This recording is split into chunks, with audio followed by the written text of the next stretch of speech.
For decades, Tony Curtis was the very definition of Hollywood charm, a man whose good looks, quick wit, and magnetic presence made him one of the most beloved actors of the 20th century. From his dazzling performances in classics like Some Like It Hot and Spartacus, to his off-screen romances that captivated millions, Curtis seemed to have it all. But behind the fame, fortune, and flashing cameras was a man tormented by heartbreak, addiction, and regret. His journey from stardom to sorrow is one of Hollywood's most haunting cautionary tales. He was adored by millions, envied by men, and loved by women. But Tony Curtis's real story wasn't glamorous. It was filled with loneliness, tragedy, and the painful price of fame. Tony Curtis was born Bernard Schwartz in 1925. In the tough streets of the Bronx, New York, his parents were Hungarian Jewish immigrants struggling to make ends meet during the Great Depression. Life at home was hard. His father was strict and his mother suffered from schizophrenia. To escape the chaos, young Bernard turned to movies. On the big screen, he saw a world far removed from his own, a world of elegance, beauty, and freedom. He vowed to become a part of it one day. After serving in the U.S. Navy during World War II, he returned home and pursued acting, changing his name to Tony Curtis, a name that sounded as sleek and golden as the Hollywood dream itself.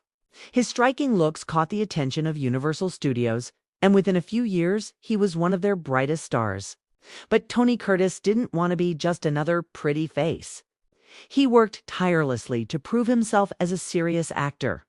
And with films like Sweet Smell of Success and The Defiant Ones, which earned him an Oscar nomination, he finally did. Still, the world saw him as a playboy, both on and off the screen. His marriage to the stunning Janet Leigh made them Hollywood's golden couple, adored by fans everywhere. Together, they had two daughters, Kelly and Jamie Lee Curtis, who would go on to become a star in her own right. But fame came at a cost.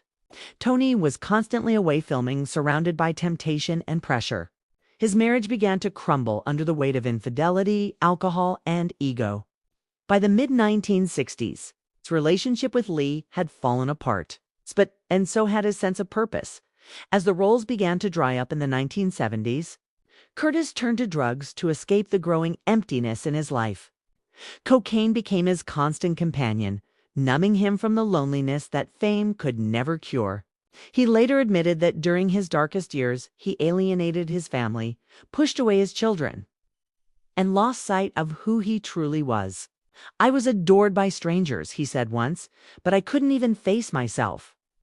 Yet, even through his pain, Tony Curtis remained a fighter. He eventually sought treatment and rebuilt his life, finding a new passion in painting. His artwork became a form of therapy, a way to express what words never could.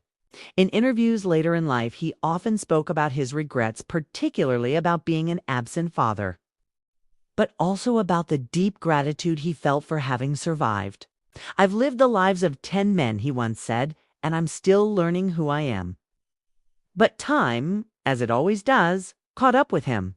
In his later years, Curtis suffered from chronic obstructive pulmonary disease, a condition made worse by decades of smoking. His once youthful energy faded, though his charm and humor never did. On September 29, 2010, Tony Curtis passed away at his home in Nevada from cardiac arrest. He was 85 years old in the end. Tony Curtis's life was a mix of triumph and tragedy, a man who rose from poverty to global fame, only to discover that success can't protect you from heartbreak. Yet, despite his struggles, his legacy endures. His performances remain timeless, his charisma unforgettable, and his honesty in facing his demons deeply human. Behind the glamour and laughter was a man who, like all of us, longed for love and peace. Tony Curtis may be gone, but his story of brilliance, beauty, and pain continues to remind us that even the brightest stars carry shadows.